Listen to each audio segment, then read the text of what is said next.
change in a society is usually persona non grata with those who have been the beneficiaries of the system.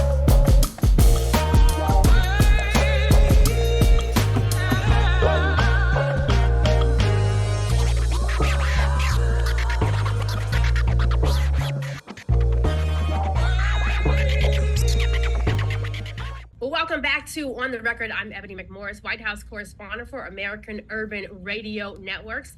And we bring you stories on this podcast that shape your lives and communities, some that you don't even know about. And today, I'm thrilled to bring back a very special guest, one who was my first guest 4 years ago when I started in this position as the White House reporter for AURN, and that is Congressman Al Green. Congressman, thank you for joining me today.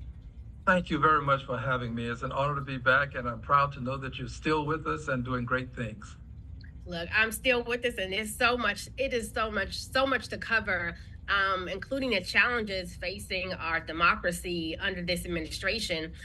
We've got the return of executive orders targeting DEI, social safety nets, and the question is, what does this mean for our communities? But first, I wanted to start with the breaking news that's causing widespread panic throughout the nation. And that's late last night, a memo from the White House Budget Office was leaked, as you know, ordering a freeze on federal assistance programs, including grants, public loans, small businesses, business aid, and federal agencies have until 5 p.m.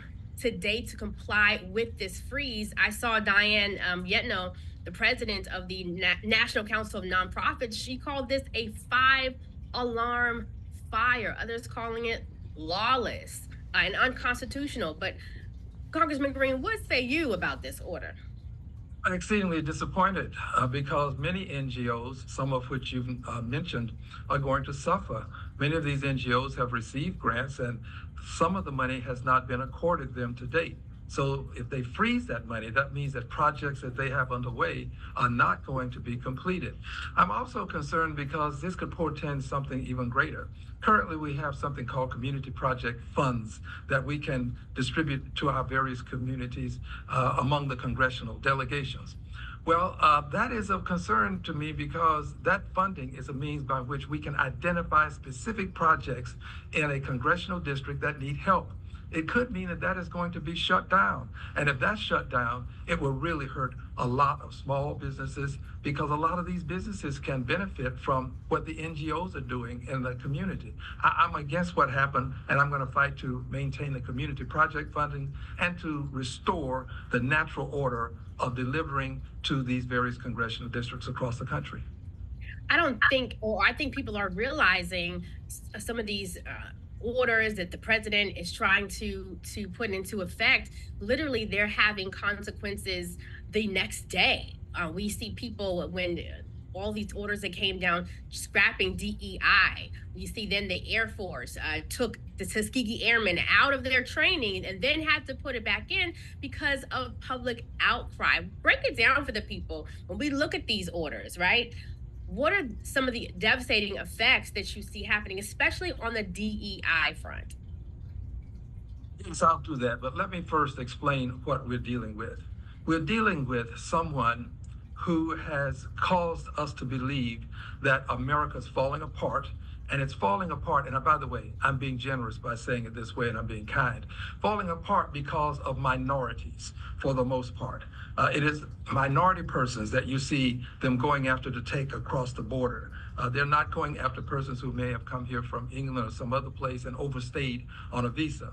They're talking about the border. Well, the border is where you find minority persons crossing for the most part. They're also deciding that they're going to do things that will hurt minority people. While they may not have that as their intentionality, it will. Ending DEI is going to be harmful because there will be people who will perceive this as a statement or a warning to them not to hire people of color. That would hurt. And people of color then will not have the opportunity to get promotions, to get jobs, in fact. So we've got to fight these things that are being promoted by a president who clearly has demonstrated a disdain for people of color, only uses them when absolutely necessary, does all sorts of things to hurt them when unnecessary. I'm opposed to what he's doing. I'm going to continue to fight what he's doing. He is not a person who should be president, in my opinion. He is not worthy of the title of president, given the way he has treated the office of the presidency. 34 felony convictions, still president of the United States. He would have a person who is not qualified to serve as the Defense Department's chair, chief of staff for the Defense Department. He would have that person become the head of the Defense Department because he's a conservative Republican. This is an era wherein white conservative men are reclaiming what they had many, many years ago, and that was the authority to determine the destiny of persons of color in this country. You know, Congressman, you put it very plainly and very clear. You know, you represent, as you know, a district that is very diverse, has a large population of minorities and immigrants. And we see with his immigration policies, these aggressive deportation measures. I'm speaking with people who are saying they're seeing people not even go to the houses of worship out of fear. We see the numbers of people who were deported. They said they were going to go after criminals, but reports are showing that almost half of the people that they have deported don't have criminal records. What are you saying to your constituents who are scared, who are fearful, and trying to figure this situation out? Well, I'm saying to them that they should do what is necessary to protect them and themselves and their families. For example, we've told constituents just a few days ago, if you have children in school and there's a possibility that someone might sweep you up in some sort of mass deportation effort, then you should make sure that your children are going to be provided for. Because many of these children would come home to an empty house, and the trauma of coming home, parents gone, not knowing what's going to happen to them, that's something that we wouldn't want any child to experience in this country. So we're telling people to be prepared. We're also telling people that they have rights. When people knock on your door, you don't have to open your door if there's not a warrant. If people say to you, may I just look in your trunk, or may I just search your car, you don't have to say yes to this. We want people to know that the rights in the Constitution apply to them. They don't have to say things to officers. If an officer says, show me your papers, you don't have to say, I have no papers. You can say to a person, I choose not to make any comments at this time, and may I be excused. So people need to know what their rights are. But I want to get back to something else.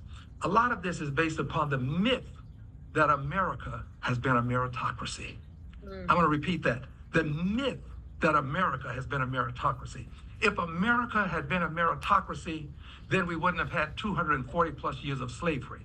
We wouldn't have had laws that allowed people to be taken into custody for black code crimes and then leased to people, and that became slavery by another name. We wouldn't have had that if it were a meritocracy. We wouldn't have had years of invidious discrimination that was legalized as segregation, and that a meritocracy would never condone that. We wouldn't have had redlining, wherein black people, people of color, could not buy houses in certain places, where banks would not lend to them. Redlining is just one additional means. But finally this, if it were truly a meritocracy, white people in this country would decide, if we become a meritocracy, would decide that yes, what we did was wrong, and we need to atone for what we've done.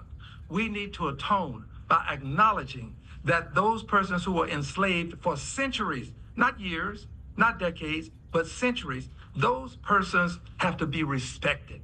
We will not respect them. That through a meritocracy, we would say respect them. We would also say we need to compensate for what happened to them and their descendants. A meritocracy would do this. But what we've done is allowed all of this invidious discrimination to take place over the years since August 20th of 1619, when the first Africans were enslaved in the colonies, which would go on to become a part of the country. What we've done is allowed all of this success to be built on the backs of the enslaved, of people who are discriminated against. And now we are saying, well, that's okay. But let's go on now, and you'll have to just earn your way as best you can. And there is still discrimination taking place in this country. That discrimination is something that we would simply overlook and say we have a meritocracy. How can you have a meritocracy with qualified black people go into a bank? Qualified, more qualified than a white person who's to follow. And that black person cannot get a loan at the same interest rate, at the same amount as the unqualified white person that follows. That's not a meritocracy. Invidious discrimination still exists. And if we're going to overcome it, we're going to have something comparable to DEI, something that says we want diversity in all walks of life. We want equity, everybody to have the opportunity and remove the obstacles that are in their way. And we want inclusion. We want to be included in the lending. We want to be included in the building. We want to be included in the contracting. We want to be included in all aspects of American life. I'm an integrationist.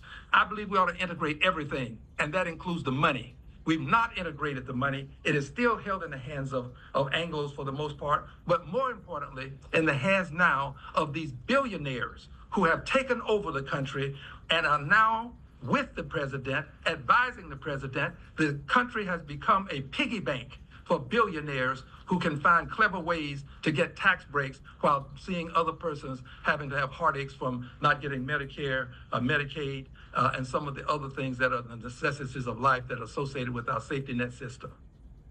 At the Sorry heart of about it, that. Had to get that off my chest. I love it because you sit on subcommittee for financial services. And so if we're not talking about money, right, then and policy, then everything else doesn't matter. And that's where you have to start. Talk about what is the game plan now? I've heard people say, sit back, let Republicans just entangle themselves into this because it's going to collapse. What is the game plan for Democrats in this time? The game plan has to be what it's always been, and that is to end, not amend, invidious discrimination. We have to end it. One of the ways that we can end it is with legislation that I have produced and that actually passed the House under the leadership of the Honorable Maxine Waters, is to place a penalty, a criminal penalty, on a person who discriminates against you when you're getting a loan. If that person discriminates and prevents you from getting the bootstraps that we talk about, pull yourself up by the bootstraps, well, those loans are bootstraps. If that person discriminates against you, that person ought to be penalized, not only civilly, meaning sue the person in a court where you can get money damages, but that person ought to have penal damages opposed, and that can include money as a fine, as well as jail time. If you defraud the bank has a law that addresses that, and you will either be fined or sent to jail or both. Well, we need to apply the same thing when a bank defrauds the customer. We also need to do something that I have called for, and that is have a Department of Reconciliation. In this country, we have not reconciled. We have not decided that we are going to atone for the atrocities associated with slavery, as well as lawful segregation. I have called for a Department of Reconciliation for this purpose, similar to the Department of Education, similar to the Department of Commerce, the Department of Labor, with a secretary who reports directly to the president, whose job it is to determine how we can best move forward with reconciliation. And in my opinion, that would have to include some form of reparations. I don't believe you can have complete reconciliation without two things: respect for the enslaved and reconciliation by way of recompense for persons who are descendants who have been denied opportunities in this country. Let nobody convince you otherwise. To this day, there is still invidious discrimination in lending in this country. I was the chairperson of the Oversight Subcommittee on Financial Services under the leadership of the Honorable Maxine Waters. And as in that position, we actually discovered and produced evidence of the discrimination that takes place in lending. The sad part of this, Congressman, is that this is an administration who's not only trying to scrap civil rights division of DOJ.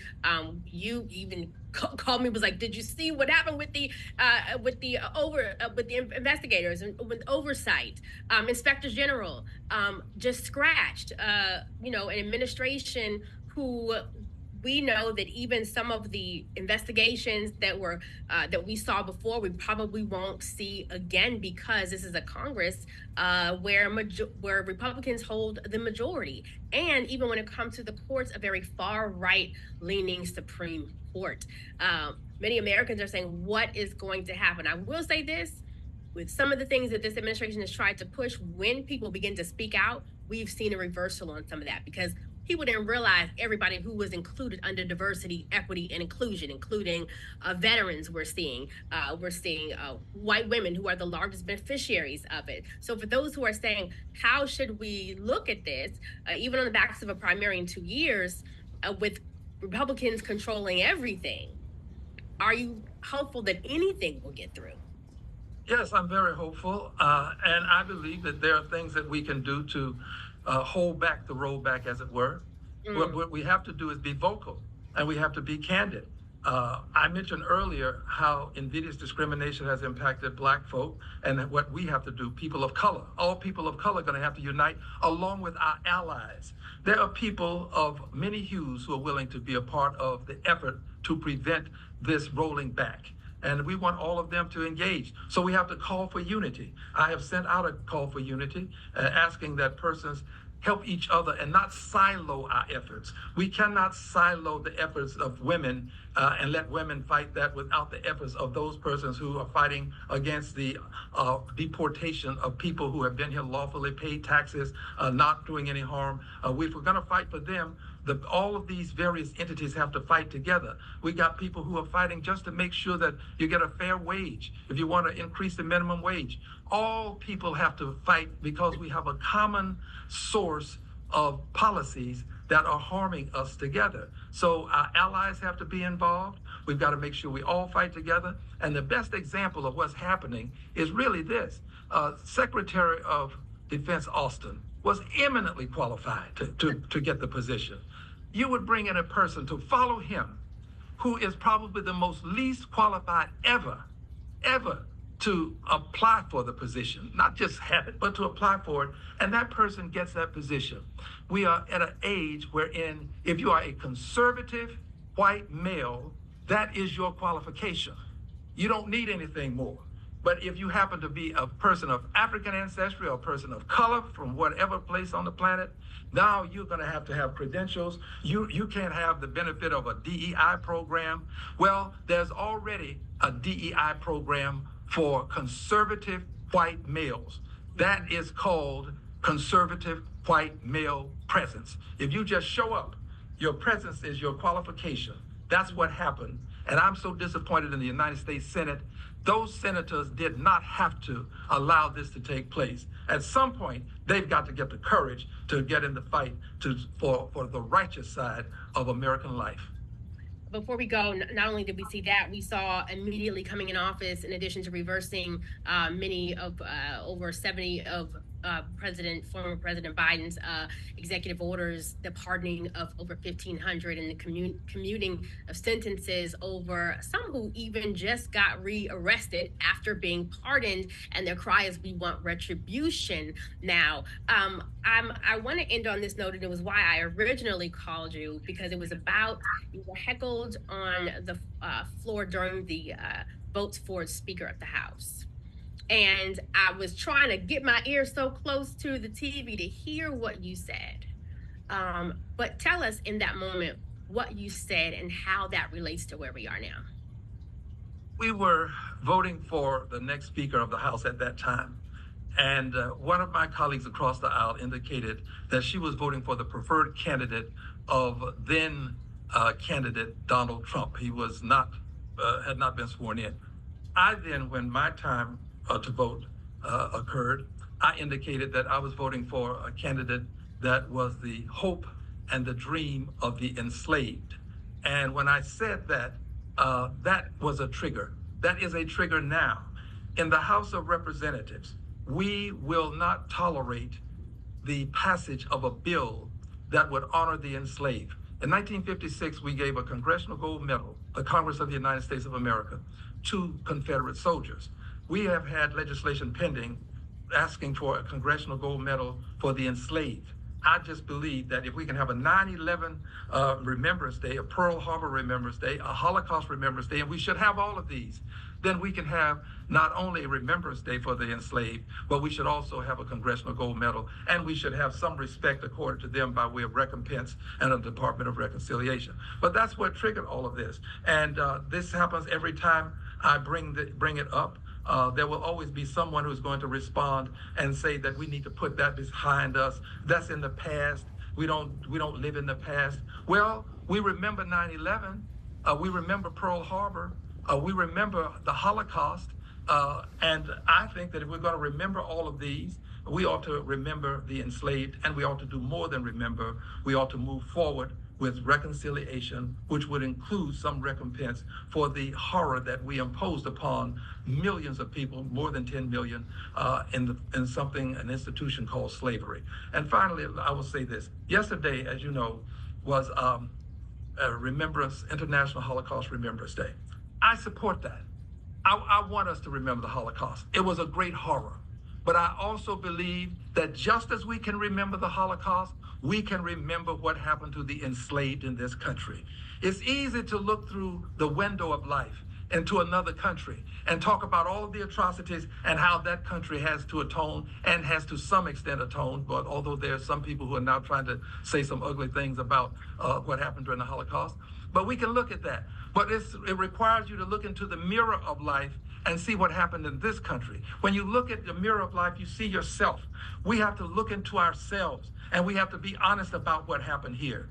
What happened in slavery is one of the greatest crimes ever committed against humanity, just as the Holocaust was one of the greatest crimes ever committed against humanity. One of the reasons why I voted for more than $50 billion to go to Israel is because I know that many of those persons are survivors of the sons and daughters of survivors of the Holocaust, and there may even be some Holocaust survivors who were there at the time I was voting for these monies. Well, if I can support the Holocaust because I believe that it was wrong and a grave injustice and one of the great crimes against humanity, it would seem to me that people who believe that the Holocaust ought to be supported and believe that Israel ought to be supported ought to support slavery remembrance, ought to want to see some recompense for those who were enslaved. It just seems to me that we are not being fair to the enslaved, that we are somehow disrespecting them while respecting, as we should, what happened to the persons who were victims of the Holocaust. Well, sir, we are just days away from Black History Month. It would be interesting to see the conversations that come out. Well, I can tell you, in Black History Month, I'm going to present a bill not only to have the Slavery Remembrance Day that we have, but to have a Slavery Remembrance Month.